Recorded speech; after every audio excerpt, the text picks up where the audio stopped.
రైలు కూత అక్కడ వచ్చేలాగా అక్కడ పార్లమెంట్లో వారికి గళం వినిపిస్తాం.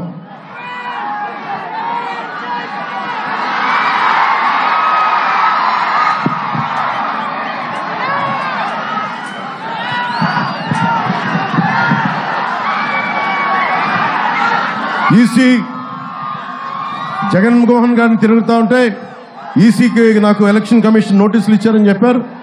ఖచ్చితంగా ఎలక్షన్ కమిషన్ వారికి ఏ పరిస్థితుల్లో జగన్మోహన్ గారిని అనాల్సి వచ్చిందో, ఒక తప్పులు చేసేవాడిని తప్పులు చేసేవాడే ఉంటాం. అలాగే దళితుల్ని వైసీపీ ఒకసారి దళిత సామాజిక వర్గం కూడా ఆలోచించాలి. మీలో చిచ్చు పెట్టడానికి ఉన్నారు వైసీపీ నాయకులు. వైసీపీ నాయకులు ఒకటి అడగండి, ఒక వైసీపీ ఎమ్మెల్సీ ఆయన ఒక దళితుని హత్య చేసి డోర్ డెలివరీ చేస్తే అదలాంటి వ్యక్తికి దళిత సామాజిక వర్గం నిజంగా ఒత్తాసు నిలబడితే జై భీమ్ స్ఫూర్తికి నిజంగా మనకు విఘాతం కలిగించిన వాళ్ళం అవుతాం. అలాంటి పరిస్థితులు రాకూడదు అంటే జనసేన, తెలుగుదేశం పార్టీ, భారతీయ జనతా పార్టీ కూటమికి మీరు అండగా నిలబడితే భవిష్యత్తులో అలాంటి పరిస్థితులు రాకుండా ఉండే బలమైన మనకి లా అండ్ ఆర్డర్ పరిస్థితులకి దిగజారకుండా చూసుకుంటాం.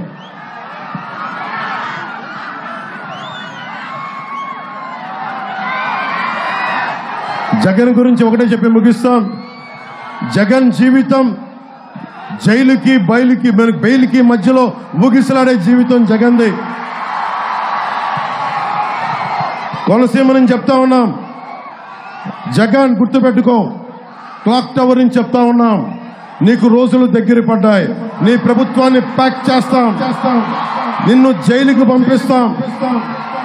మమ్మల్ని అకారణంగా ప్రతి ఒక్కరిని ఎవరెవరి సామాజిక వర్గం చేత తిట్టిస్తూ ఉంటాం. మా సామాజిక వర్గం చెప్పే నాయకులను కూడా అడుగుతా ఉన్నాను, మీకు క్రాప్ హాలిడే పెడుతున్నప్పుడు, క్రాప్ హాలిడే ప్రకటించినప్పుడు నాయకులంతా ఏమయ్యారు? ఆ రోజున ఈ రోజున జగన్కి మద్దతు తెలిపే ప్రతి ఒక్కరికి దళిత